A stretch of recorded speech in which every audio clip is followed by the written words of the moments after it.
నమస్కారం city news కి స్వాగతం. వార్డు పర్యటనలో భాగంగా పట్టణ 17వ వార్డులో చైర్పర్సన్ తాడిపోయిన రాధిక పర్యటించారు. వార్డులోని శానిటేషన్ పనులను పరిశీలించారు. కాలువల్లో పెరిగిపోయిన వ్యర్థాలను సిబ్బందిచే తొలగింపు చేశారు. ఈ సందర్భంగా ఆమె మాట్లాడుతూ ఈ ప్రాంతంలో డ్రైనేజ్ ప్రధాన సమస్యగా మారిందని, కాలువలపై ఇళ్లకు సంబంధించిన మెట్లు, షాపులు చేపట్టారని, దీని కారణంగా సమస్య తలెత్తుతుందని, త్వరలోనే సమస్యను పరిష్కరిస్తామని చెప్పారు. అదేవిధంగా ప్రజలు కాలువలో వ్యర్థాలను వేయరాదని ఆమె సూచించారు. అదేవిధంగా పట్టణ సుందరీకరణకు ప్రతి ఒక్కరూ సహకరించాలని విజ్ఞప్తి చేశారు. కార్యక్రమంలో వైసీపీ నాయకులు, పురపాలక సంఘ అధికారులు పాల్గొన్నారు. ఈ రోజు 40 వార్డులో భాగంగా 17వ వార్డుకి పర్యటిస్తానికి వచ్చాను. అలానే మన ఎమ్మెల్యే గారు ఈ శానిటేషన్ కార్యక్రమం స్టార్ట్ చేయమని చెప్పడం జరిగింది. అదే దానిలో భాగంగా ఈరోజు నీ వార్డుకు రావడం జరిగింది.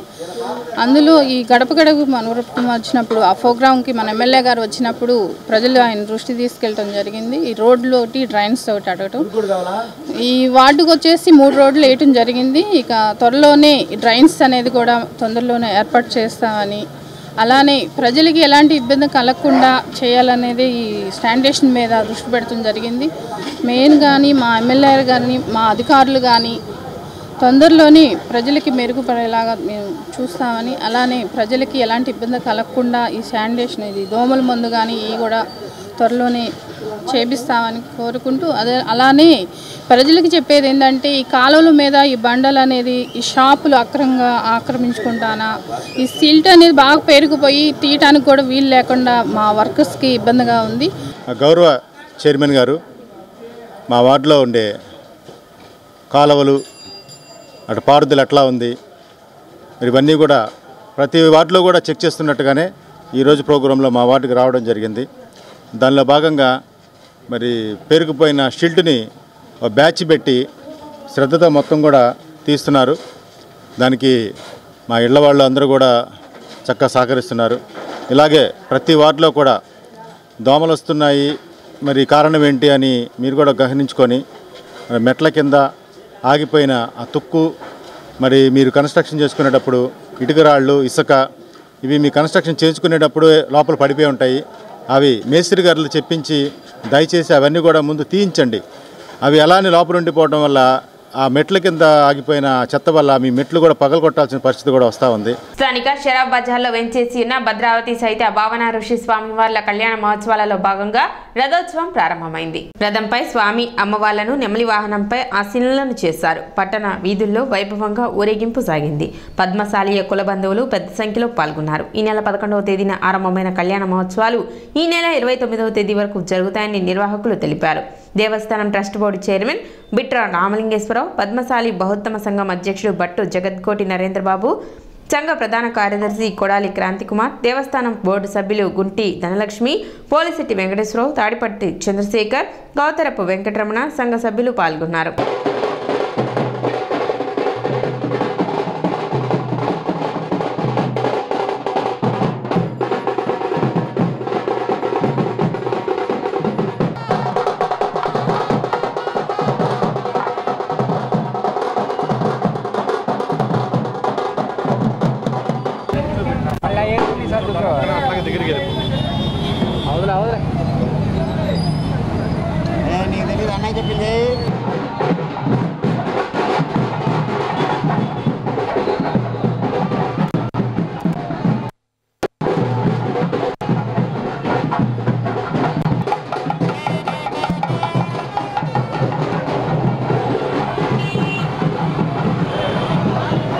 స్వామివారి కళ్యాణోత్సవం భాగంగా ఈరోజు స్వామివారి నెమ్మలి వాహనోత్సవం సందర్భంగా మన సంఘీయులందరికీ శుభాకాంక్షలు. స్థానిక షరాబ్ బజార్లో వెంచేసి ఉన్న శ్రీ భద్రావతి సహిత భావనార్ స్వామి దేవస్థానం వార్షిక కళ్యాణోత్సవాల్లో భాగంగా ఈరోజు స్వామివారు నెమలి వాహనం మీద స్వామివారు, అమ్మవారు నగర పురవీధుల్లో ఊరేగుతున్నారు. అలాగే రేపు ఉదయం కూడా నెమలి వాహనం, రేపు సాయంత్రం బొన్నమానోత్సవం ఊరేగింపుల్లో జరుగుతాయి. అలాగే 15వ తారీఖు ఉదయం గాడిబావు సెంటర్లో ముత్యాల పందిరిలో కళ్యాణోత్సవం జరుగుతుంది. ఈ అన్ని కార్యక్రమాల్లో కూడా పద్మశాలి కుల బాంధవులందరూ పాల్గొని స్వామివారి కృపకు పాత్రలు కావాలని చెప్పేసి ఈ సందర్భంగా కోరుతున్నాం. భద్రావతి సహిత భావనార్ స్వామివారి వార్షిక కళ్యాణోత్సవాల్లో భాగంగా ఈరోజు స్వామివారి నెమలి వాహనం మీద తెనాలి పురవీధుల్లో ఊరేగింపుగా బయలుదేరారు. పద్మశాలి సంఘీయులందరూ ఈ కార్యక్రమంలో పాల్గొని కార్యక్రమం జయప్రదం చేయాల్సిందిగా కోరుతున్నాము.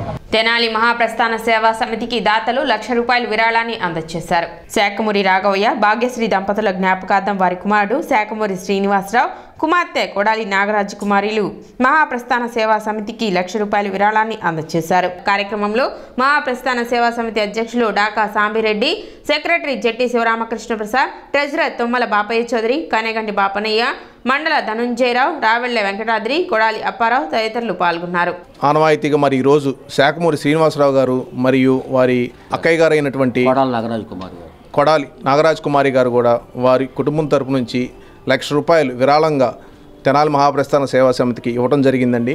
మరి ఇలాగే తెనాలి అంటేనే దాతలకి కొరవ లేదండి. మరి ఎవరైనా దాతలు పెద్ద మనిషి ఉన్నవాళ్ళు, ఎవరైనా సరే మంచి మనిషి ఉన్నవాళ్ళు ఈ మహాప్రస్థాన సేవా సమితికి ఎవరైనా చందా ఇవ్వాలనుకుంటే తెనాలి మహాప్రస్థాన సేవా సమితిని సంప్రదించవలసింది కోరుతున్నాను.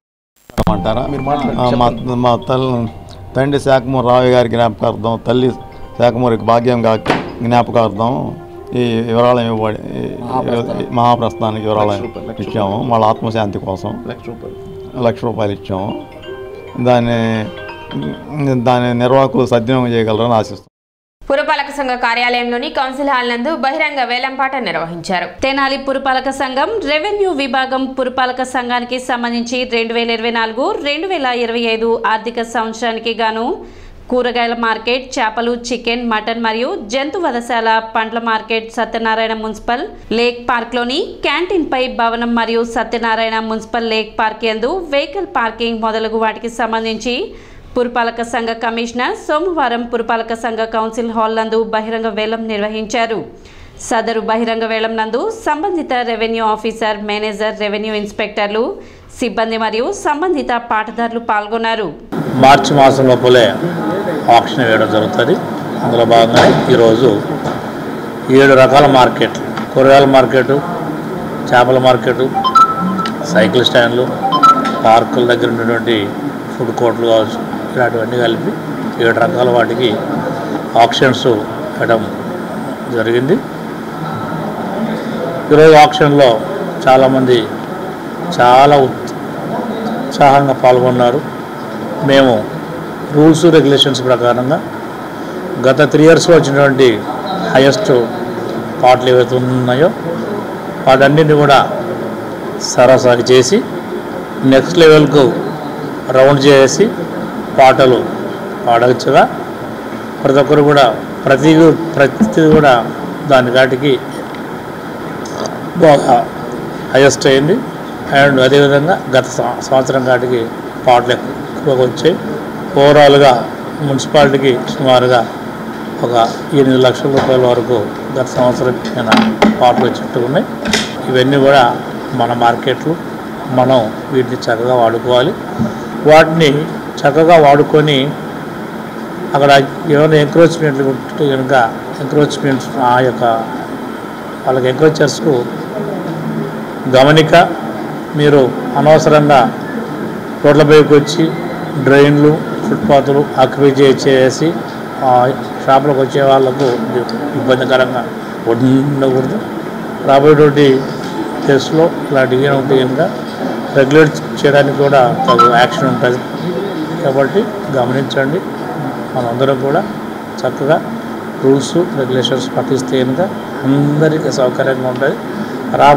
రాబోయేటువంటి డేస్లో కూడా మార్కెట్ను కూడా శుభ్రంగా ఉంచి ప్రజలకు సౌకర్యంగా ఉంచుతాం. గంజాయి విక్రయానికి పాల్పడుతున్న 8 మంది ముఠాను పట్టణ 3 టౌన్ పోలీసులు అరెస్ట్ చేశారు. చెడు వ్యసనాలకు బానిసలైన 8 మంది యువకులు నర్సీపట్నం నుండి గంజాయిని తీసుకువచ్చి చిన్న చిన్న పొట్లాలుగా చేసి పట్టణంలో విక్రయించడం జరుగుతుందని పోలీసులకు రాబడిన సమాచారం మేరకు వారిని అదుపులోకి తీసుకుని సుమారు 3.5 కేజీల గంజాయిని మరియు ₹800 నగదును స్వాధీనం చేసుకున్నట్లు డీఎస్పీ జనార్దనరావు తెలిపారు. ఈ కేసులో ప్రతిభ కనబర్చిన సిబ్బందిని ఆయన అభినందించారు. తెనాలి పట్టణ 3 టౌన్ పోలీస్ స్టేషన్ పరిధిలో రైల్వే స్టేషన్ ఉంది. ఆ railway station back side old goods sheds ఉన్నాయి. దాని మీద అక్కడ నిన్న అనగా ఆదివారం నాడు 11వ తారీఖు సాయంత్రం 5 గంటలకి సిఐ గారికి ఇన్ఫర్మేషన్ వచ్చింది, ఇట్లా గంజాయి తాగేవాళ్ళు అమ్మేవాళ్ళు కూడా అక్కడ ఉన్నారు అనే ఇన్ఫర్మేషన్ వచ్చింది. దాని మీద తెనాలి 3 టౌన్ సిఐ గారు రమేష్ బాబు వారి సిబ్బంది నిన్న సాయంత్రం రైడ్ చేశారు. ఆ రైడ్ చేసే క్రమంలో అక్కడ 8 మందిని పట్టుబడ్డారు. అందులో వారి దగ్గర 6 దగ్గర ఈ గంజాయి ప్యాకెట్లు ఉన్నాయి, 2 ఏమో తాగుతూ ఉన్నారు. ఈ 8 మందిని మధ్యవర్తుల సమక్షంలో అరెస్ట్ చేసి వాళ్ళు విచారించినప్పుడు వీరు ఈ 6 నర్సీపట్నం ఎగువకి వెళ్ళి అక్కడ ఈ గంజాయి 4 కేజీలు కొనుక్కొని వచ్చారు. ఆ కొనుక్కొని వచ్చి అక్కడ రైల్వే షెడ్ దగ్గర ఎవరికాళ్ళు మళ్ళా పార్ట్స్ చేసుకొని దాన్ని చిన్న చిన్న ప్యాకెట్ చేసి అమ్ముకుందామని అక్కడ మొత్తం డివైడ్ చేసుకొని షేర్ చేసుకున్న క్రమంలో పోలీసు వారిని అరెస్ట్ చేయడం జరిగింది. వారిని ఈరోజు రిమాండ్ చేయడం జరుగుతుంది. వాళ్ళంతా తెనాలి 3వ పట్టణ పరిధి పోలీస్ స్టేషన్లో ఐతానగర్ సీఎం కాలనీ సంబంధించిన కుర్రవాళ్ళు, అందరూ వయసులో ఉన్నవాళ్ళు డైలీ లేబర్ పని చేసుకుంటూ ఉంటారు. ఈ చెడు వ్యసనానికి లోన్ అయ్యారు ముందు, తర్వాత వాళ్ళు దీనికి ఉన్న ఆదాయం కానీ ఇన్కమ్ చూసుకొని మళ్ళీ వీళ్ళు అమ్ముదామని వీళ్ళు బయర్స్గా దీన్ని తేవడం జరిగింది. వీళ్ళందరి మీద షీట్స్ ఓపెన్ చేసి వాళ్ళ మీద నిఘా ఉంచడానికి పర్మిషన్ తీసుకుంటాం. వీళ్ళందరి మీద సస్పెక్ట్ షీట్లు ఓపెన్ చేయడం జరుగుతాం. మధ్యాహ్న భోజన నిర్వహణపై ప్రభుత్వ పాఠశాలలో ప్రధాన ఉపాధ్యాయులకు శిక్షణ కార్యక్రమం జరిగింది. బుర్రెపాలెం రోడ్లోని మాంటిసోరీ పబ్లిక్ స్కూల్లో జరిగిన ఈ కార్యక్రమంలో ఎంఈఓ2 జయంత్ బాబు పాల్గొని మిడ్ డే మీల్స్ నిర్వహణపై పలు సూచనలు అందజేశారు. ఈ సందర్భంగా నాడు నేడు పనుల గురించి మరియు బైజూస్ ట్యాబ్స్ కొత్తగా వచ్చిన ప్యానల్ బోర్డులపై అవగాహన కల్పించినట్లు జయంత్ బాబు తెలిపారు. కార్యక్రమంలో తెనాలి మండల పరిధిలోని ప్రభుత్వ పాఠశాలల ప్రధాన ఉపాధ్యాయులు ఎంఆర్సీ సిబ్బంది పాల్గొన్నారు. చిక్కీలు, ఎగ్స్ వీటికి సంబంధించి ఇండెంట్ ఏ విధంగా రైట్ చేయాలి, ఓచర్స్ ఏ విధంగా సబ్మిట్ చేయాలనే దాని గురించి అవగాహన కల్పించడం, అదేవిధంగా నాడు నేడు పాఠశాలలో మౌలిక వసతుల కల్పనకు సంబంధించి వాటి నిర్వహణ వీటికి సంబంధించినటువంటి అంశాలపై అవగాహన కల్పించడం జరిగింది. పాఠశాలలో నాడు నేడు పాఠశాలలో మొదటి ఫేజ్లో నిరుపయోగంగా ఉన్నటువంటి ఫర్నిచర్ను అవసరమైనటువంటి పాఠశాలలకు సరఫరా చేయడం, అదేవిధంగా ప్రభుత్వం వారు సప్లై చేసిన బైజూస్ ట్యాబ్స్ని ఏ విధంగా వినియోగిస్తున్నారు, ఐఎఫ్పి ప్యానల్స్ని ఏ విధంగా వినియోగించాలి, వీటిని సమర్థవంతంగా ఏ విధంగా ఉపయోగించుకోవాలి అనే దాని మీద ఉపాధ్యాయులకు ప్రధాన ఉపాధ్యాయులకు అందరికీ అవగాహన కార్యక్రమాన్ని కల్పించడం జరిగింది. సిటీ న్యూస్ ఇంతటితో సమాప్తం. నమస్కారం.